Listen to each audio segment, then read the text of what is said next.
Hello दोस्तों, मैं हूं आपका अपना द बुक गाय और आज मैं आपको कहानी सुनाने वाला हूं मुंशी प्रेमचंद की राजहट। तो चलिए फिर बिना देरी के शुरू करते हैं। दशहरे के दिन थे। अचलगढ़ में उत्सव की तैयारियां हो रही थी। दरबारे आम में राज्य के मंत्रियों के स्थान पर अप्सराएं शोभायान थी। धर्मशालाओं और सरायों में घोड़े हिनहिना रहे थे। रियासत के नौकर, क्या छोटे क्या बड़े, रसद पहुंचाने के बहाने से दरबारे आम में जमे रहते थे। किसी तरह हटाए न हटते। दरबारे खास में पंडित और पुजारी और महंत लोग आसन जमाए पाठ करते हुए नजर आते थे। वहां किसी राज्य के कर्मचारी की शक्ल न दिखाई देती थी। घी और पूजा की सामग्री न होने के कारण सुबह की पूजा शाम को होती थी। रसद न मिलने की वजह से पंडित लोग हवन के घी और मेवों के भोग को अग्निकुंड में डालते थे। दरबारे आम में अंग्रेजी प्रबंध था और दरबारे खास में राज्य का। राजा देवमल बड़े हौसलेमंद रईस थे। इस वार्षिक आनंदोत्सव में वह जी खोलकर रुपया खर्च करते। जिन दिनों अकाल पड़ा, राज्य के आधे आदमी भूखों तड़प कर मर गए। बुखार, हैजा और प्लेग ने हजारों आदमी हर साल मृत्यु का ग्रास बन जाते थे। राज्य निर्धन था, इसलिए न वहाँ पाठशालाएं थी, न चिकित्सालय, न सड़कें। बरसात में रनिवास दलदल हो जाता था और अंधेरी रातों में शाम से घरों के दरवाजे बंद हो जाते थे। अंधेरी सड़कों पर चलना जान जोखिम था। यहाँ सब और इनसे ज़्यादा भी कष्टप्रद बातें स्वीकार थीं, मगर कठिन था। असंभव था कि दुर्गा देवी का वार्षिक आनंदोत्सव ना हो। इससे राज्य की शान में बट्टा लगाने का भय था। राज्य मिट जाए, महलों की ईंटें बिक जाए, मगर यह उत्सव जरूर हो। आसपास के राजे रईस आमंत्रित होते। उनके शामियानों से मीलों तक संगमरमर का एक शहर बस जाता। हफ्तों तक खूब चहल पहल धूमधाम रहती। इसी के बदौलत अचलगढ़ का नाम अटलगढ़ हो गया। मगर कुंवर इंदरमल को राजा साहब की इन मस्ताना कवाराइयों में बिल्कुल आस्था न थी। वह प्रकृति से एक बहुत गंभीर और सीधा साधा नवयुवक था। यूँ गजब का दिलेर मौत के सामने भी ताल ठोक कर उतर पड़े, मगर उसकी बहादुरी खून की प्यास से पाक थी। उसके वार बिना पर की चिड़िया या बेजवान जानवरों पर नहीं होते थे। उसकी तलवार कमजोरों पर नहीं उठती थी। गरीबों की हिमायत, अनाथों की सिफारिशें, निर्धनों की सहायता और भाग्य के मारे हुए के घाव की मरहम पट्टी, इन कामों से उसकी आत्मा को सुख मिलता था। 2 साल हुए वह इंदौर कॉलेज से ऊंची शिक्षा पाकर लौटा था। तब से उसका यह जोश असाधारण रूप से बढ़ा हुआ था, इतना कि वह साधारण समझदारी की सीमाओं को लांघ गया था। 24 साल का लंबा तगड़ा हैकल जवान धन ऐश्वर्य के बीच पला हुआ, जिसे चिंताओं की कभी हवा तक न लगी। अगर रुलाया तो हंसी ने। वह ऐसा नेक हो, उसके मर्दाना चेहरे पर चिंता का पीलापन और झुर्रियाँ नजर आए, यह एक असाधारण बात थी। उत्सव का शुभ दिन पास आ पहुंचा था। सिर्फ 4 दिन बाकी थे। उत्सव का पूरा प्रबंध हो चुका था। सिर्फ अगर कसर थी तो कहीं ना कहीं दोबारा नजर डाल लेने की। तीसरे पहर का वक्त था। राजा साहब रनिवास में बैठे हुए कुछ चुनी हुई अप्सराओं का गाना सुन रहे थे। उनकी सुरीली तानों से जो खुशी हो रही थी, उन्हें कहीं ज़्यादा खुशी यह सोचकर हो रही थी कि यह तराने पॉलिटिकल एजेंट को भड़का देंगे। वह आंखें बंद करके सुनेगा और खुशी के मारे उछल उछल पड़ेगा। इस विचार से जो प्रसन्नता होती थी, वह तानसेन की तानों में भी नहीं हो सकती थी। आह, उसकी जुबान से अनजाने ही वाह वाह निकल पड़ेगी। अजब नहीं है उठकर मुझसे हाथ मिलाए और मेरे चुनाव की तारीफ करे। इतने में कुंवर इंदरमल बहुत सादा कपड़े पहने सेवा में उपस्थित हुए और सर झुकाकर अभिवादन किया। राजा साहब की आंखें शर्म से झुक गई, मगर कुंवर साहब का इस समय आना अच्छा नहीं लगा। गाने वालियों को वहां से उठ जाने का इशारा किया। कुंवर इंदरमल बोले, महाराज, क्या मेरी विनती पर बिल्कुल ध्यान न दिया जाएगा? राजा साहब की गद्दी के उत्तराधिकारी राजकुमार की इज्जत करते थे और मोहब्बत तो कुदरती बात थी। तो भी उन्हें यह बेमौका हट पसंद न आता था। वह इतने संकीर्ण बुद्धि के न थे कि कुंवर साहब की नेक सलाहों की कद्र न करें। इससे निश्चय ही राज्य पर बोझ बढ़ता जा रहा था और रियाया का बहुत जुल्म करना पड़ता था। मैं अंधा नहीं हूँ कि ऐसी मोटी मोटी बातें न समझ सकूं, मगर अच्छी बातें भी मौका महल देखकर की जाती हैं। आखिरकार नाम और यश, इज्जत और आबरू भी कोई चीज़ है। रियासत में संगमरमर की सड़कें बनवा दूं, गली गली मदरसे खोल दूं, घर घर कुएं खुदवा दूं, दवाओं की नहरें जारी कर दूं, मगर दशहरे की धूमधाम से रियासत की जो इज्जत और नाम है वह इन बातों से कभी हासिल नहीं हो सकता। यह हो सकता है कि धीरे धीरे यह खर्च घटा दूं, मगर एक बारी ऐसा करना तो न उचित है और न संभव। जवाब दिया, आखिर तुम क्या चाहते हो? क्या दशहरा बिल्कुल बंद कर दूं? इंदरमल ने राजा साहब के तेवर बदले हुए देखे तो आदरपूर्वक बोले, मैंने कभी दशहरे के उत्सव के खिलाफ मुंह से एक शब्द नहीं निकाला। यह हमारा जातीय पर्व है, यह विजय का शुभ दिन है। आज के दिन खुशियां मनाना हमारा जातीय कर्तव्य है। मुझे सिर्फ इन अप्सराओं से आपत्ति है। नाच गाने से इस दिन की गंभीरता और महत्ता डूब जाती है। राजा साहब ने व्यंग्य के स्वर में कहा, तुम्हारा मतलब है कि रो रोकर जश्न मनाएं, मातम करें? इंदरमल ने तीखे होकर कहा, यह न्याय के सिद्धांतों के खिलाफ बात है कि हम तो उत्सव मनाएं और हजारों आदमी उनकी बदौलत मातम करें। 20,000 मजदूर एक महीने से मुफ्त में काम कर रहे हैं। क्या उनके घरों में खुशियां मनाई जा रही हैं? जो पसीने बहाएं वह रोटियों को तरसे, और जिन्होंने हराम कारी को अपना पेशा बना लिया है वह हमारी महफिलों की शोभा बने। मैं अपनी आंखों से यह अन्याय और अत्याचार नहीं देख सकता। मैं इस पाप कर्म में योगदान नहीं दे सकता। इससे तो यही अच्छा है कि मुंह छिपाकर कहीं निकल जाऊं। ऐसे राज में रहना मैं अपने उसूलों के खिलाफ और शर्मनाक समझता हूँ। इंदरमल ने तैश से यह दृष्टतापूर्ण बातें की, मगर पिता के प्रेम को जगाने की कोशिश ने राजहट के सोए हुए काले देव को जगा दिया। राजा साहब गुस्से से भरी हुई आंखों से देखकर बोले, हाँ, मैं भी यही ठीक समझता हूँ। तुम अपने उसूलों के पक्के हो तो मैं भी अपनी धुन का पक्का हूँ। इंदरमल ने मुस्कुराकर कहा। राजा साहब को सलाम किया। उसका मुस्कुराना घाव पर नमक हो गया। राजकुमार की आंखों में कुछ बूंदें शायद मरहम का काम कर देती।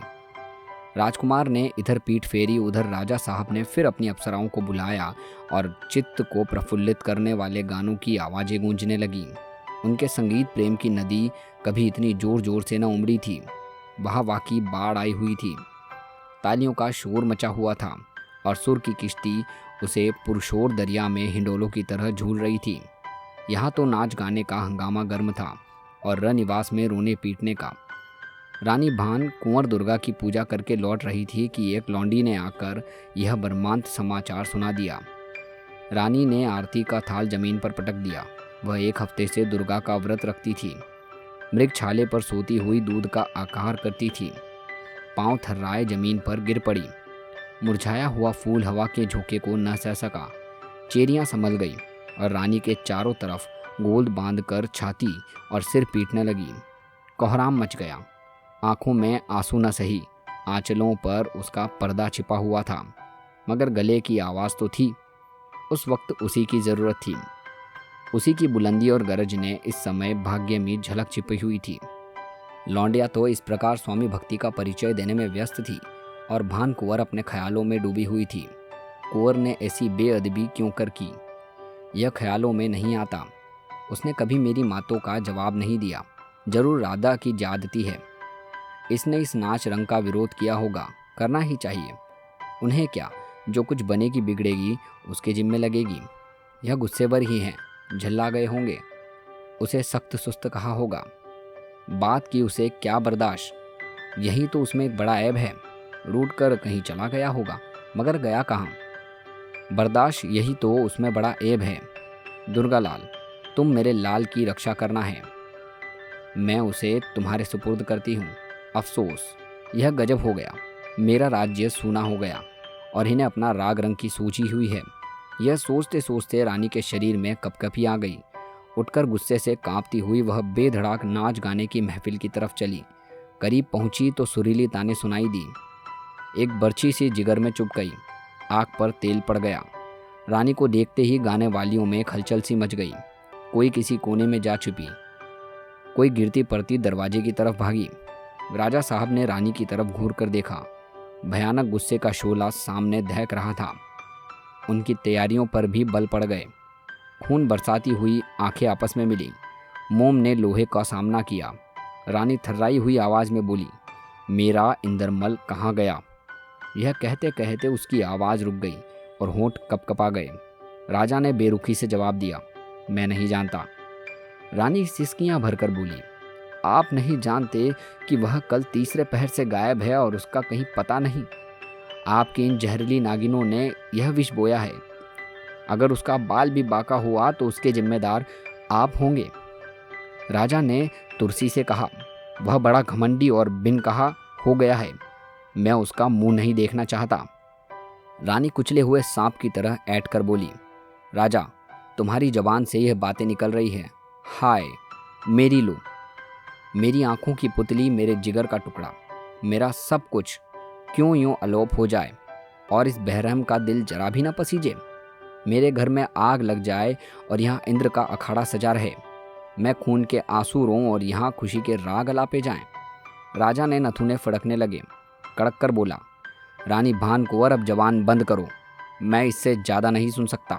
बेहतर होगा तुम महल में चली जाओ। रानी ने बिफरी हुई शेरनी की तरह गर्दन उठाकर कहा, हाँ, मैं खुद जाती हूँ। मैं हुजूर के ऐश में विघ्न नहीं डालना चाहती, मगर आपको इसका भुगतान करना पड़ेगा। अचलगढ़ में या तो भानकुंवर रहेगी या आपकी जहरीली विषैली परियां। राजा पर इस धमकी का कोई असर न हुआ। गेंडे की चाल पर कच्चे लोहे का क्या असर हो सकता था। जी में आया कि साफ साफ कह दे, भानकुंवर चाहे रहे या न रहे, यह परियां जरूर रहेंगी। लेकिन अपने को रोककर बोले, तुम अख्तियार है, जो ठीक समझे वो करो। रानी कुछ कदम चलकर फिर लौटी और बोली, त्रिया हट रहेगी या राजगढ़। राजा ने निष्काम स्वर में उत्तर दिया, इस वक्त तो राजहट ही रहेगी। रानी भानकुंवर के चले जाने के बाद राजा देवमल फिर अपने कमरे में आ बैठे, मगर चिंतित और मन बिल्कुल बुझा हुआ, मुर्दे के समान। रानी की सख्त बातों से दिल के सबसे नाजुक हिस्सों की टीस और जलन हो रही थी। पहले तो वह अपने ऊपर झुंझलाए कि मैंने उसकी बातों को क्यों इतने धीरज से सुना, मगर जब गुस्से की आग धीमी हुई और दिमाग का संतुलन फिर असली हालत पर आया तो उन घटनाओं पर अपने मन से विचार करने लगे। न्यायप्रिय स्वभाव से लोगों के लिए क्रोध की चेतावनी होती है, जिससे वह अपने कथन और आचार की अच्छाई और बुराई की जांचने लगे और आगे जाने के लिए सावधान होने का मौका मिलता है। इस कड़ी दवा से अक्सर अनुभव और शक्ति, संकट को व्यापकता और चिंतन से सजगता प्रकट होती है। राजा सोचने लगे, बेशक रियासत के अंदरूनी हालात के लिहाज से सब नाच रंग बेमौका है। बेशक वह रियाया के साथ अपना फर्ज नहीं अदा कर रहे। वह इन खर्चों और नैतिक धब्बों को मिटाने के लिए तैयार थे, मगर इस तरह की नुक्ताचीनी करने वाली आंखें उसमें कुछ और मतलब न निकाल सके। रियासत की शान कायम रहे, इतना इंदरमल से उन्होंने साफ साफ कह दिया था कि अगर इतने पर भी अपनी जिद से बाज नहीं आता तो उसकी ठिठाई ही है। हर एक मुमकिन पहलू से गौर करने पर राजा साहब के इस फैसले में जरा भी फेरफार न हुआ। कुंवर का यूं गायब हो जाना जरूर चिंता की बात है और रियासत के लिए उसके खतरनाक नतीजे हो सकते हैं, मगर वह अपने आप को इन नतीजों की जिम्मेदारियों से बिल्कुल बरी समझते थे।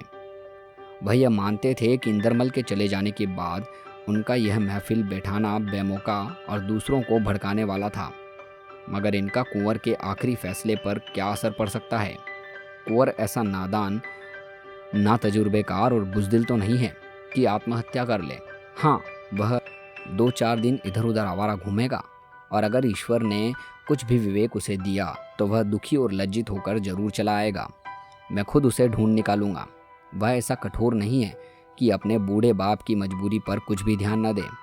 इंदरमल से फारिग होकर राजा साहब ने ध्यान रानी की तरफ पहुंचा और जब उसकी आग की तरह धड़कती हुई बातें याद आई तो गुस्से से बदन में पसीना आ गया और वह बेताब होकर उठकर टहलने लगा। बेशक मैं उसके साथ बेरहमी से पेश आया। माँ को अपनी औलाद ईमान से भी ज़्यादा प्यारी होती है और उसका रुष्ट होना उचित था, मगर इन धमकियों के क्या मायने। इसके सिवा कि वह रूठ कर मायके चली जाए और मुझे बदनाम करे, वह मेरा और क्या कर सकती है।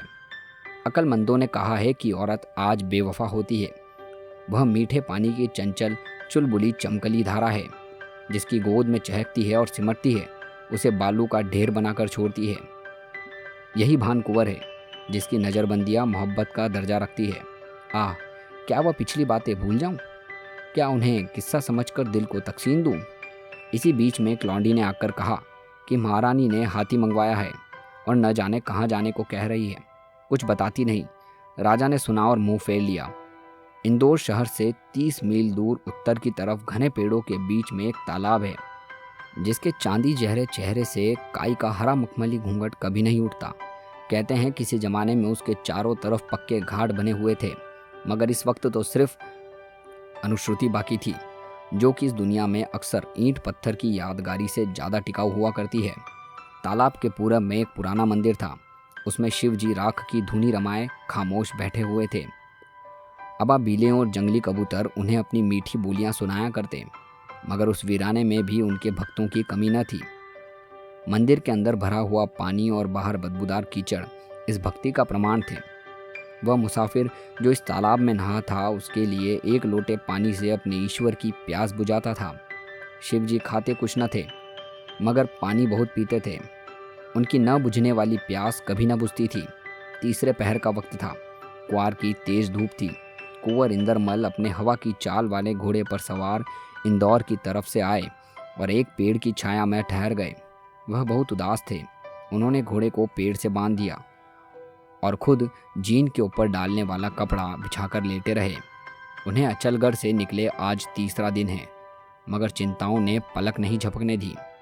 रानी भान कुंवर उनके दिल से एक पल के लिए भी दूर न होती थी। इस वक्त ठंडी हवा लगी तो नींद आ गई। सपने में देखने लगा कि जैसे रानी आई है और उसने गले लगाकर रो रही है। चौंक कर आंखें खोली तो रानी सचमुच सामने खड़ी उसकी तरफ आंसू भरी आंखों से ताक रही थी। वह उठ बैठा और माँ के पैरों को चूमा, मगर रानी ने ममता से उठकर गले लगा लेने के बजाय अपने पांव हटा लिए और मुंह से कुछ न बोली। इंदरमल ने कहा, माँ जी, आप मुझसे नाराज हैं? रानी ने नुखाई से जवाब दिया, मैं तुम्हारी कौन होती हूँ? कुंवर, आपको यकीन आए ना आए, मैं जब अचलगढ़ से चला हूँ, एक पल के लिए भी आपका ख्याल दिल से दूर नहीं हुआ। अभी आप ही के सपने में देख रहा था। इन शब्दों ने रानी का गुस्सा ठंडा कर दिया। कुंवर की ओर निश्चिंत होकर अब वह राजा का ध्यान कर रही थी। उसने कुंवर से पूछा, तुम 3 दिन कहाँ रहे? कुंवर ने जवाब दिया, क्या बताऊं कहाँ रहा। इंदौर चला गया था। वहाँ पॉलिटिकल एजेंट से सारी कथा कह सुनाई। रानी ने यह सुना तो माथा पीट कर बोली, तुमने गजब कर दिया, आग लगा दी। इंदरमल, क्या करूं, खुद पछताता हूं। उस वक्त यही धुन सवार थी। रानी, मुझे जिन बातों का डर था वह सब हो गई। अब कौन मुंह लेकर अचलगढ़ जाएंगे? इंदरमल, मेरा जी चाहता है कि अपना गला घोंट लूं। रानी, गुस्सा बुरी बला है। तुम्हारे आने के बाद मैंने रार मचाई है और कुछ यही इरादा करके इंदौर जा रही थी कि रास्ते में तुम मिल गए। यह बातें हो ही रही थी कि सामने से बहेलियों और सांडलियों की एक लंबी कतार आती हुई दिखाई दी। सांडलियों पर मर्द सवार थे, सुरमा लगी आंखों वाले, पेचदार जुल्फों वाले। बहेलियों के हुस्न के जलवे थे, शोक निगाहें, बेधड़क चितवने। यह उन नाच रंग वालों का काफिला था जो अचलगढ़ से निराश और खिन्न चला था। उन्होंने रानी की सवारी देखी और कुंवर का घोड़ा पहचान लिया। घमंड से सलाम किया, मगर बोले नहीं। जब वह दूर निकल गए तो कुंवर ने जोर से कहा मारा। यह विजय का नारा था। रानी ने पूछा, यह क्या काया पलट हो गई? यह सब अचलगढ़ से लौट आते हैं और ऐन दशहरे के दिन? इंदरमल बड़े गर्व से बोले, यह पॉलिटिकल एजेंट के इनकारी तार के करिश्मे हैं। मेरी चाल बिल्कुल ठीक पड़ी। रानी का संदेह दूर हो गया। जरूर यही बात है, यह इनकारी तार की करामात है। वह बड़ी देर तक बेसुध सी जमीन की तरफ ताकती रही और उसके दिल में बार बार यह सवाल पैदा होता था, क्या इसी का नाम राजहट है? आखिरी इंदरमल ने खामोशी तोड़ी। क्या चलने का इरादा है कि कल? रानी, कल शाम तक हमको अचलगढ़ पहुंचना है। महाराज घबराते होंगे। तो दोस्तों, ये थी कहानी राजहट। आपको ये कहानी कैसी लगी कमेंट सेक्शन में ज़रूर बताइए। और हाँ, अगर आपको ये कहानी अच्छी लगी तो इस वीडियो को लाइक और चैनल को सब्सक्राइब करना ना भूलें, क्योंकि और भी ऐसी प्यारी प्यारी कहानियाँ मैं आप सभी के लिए लेकर आने वाला हूँ। मिलते हैं अगली वीडियो में अगली कहानी के साथ। धन्यवाद।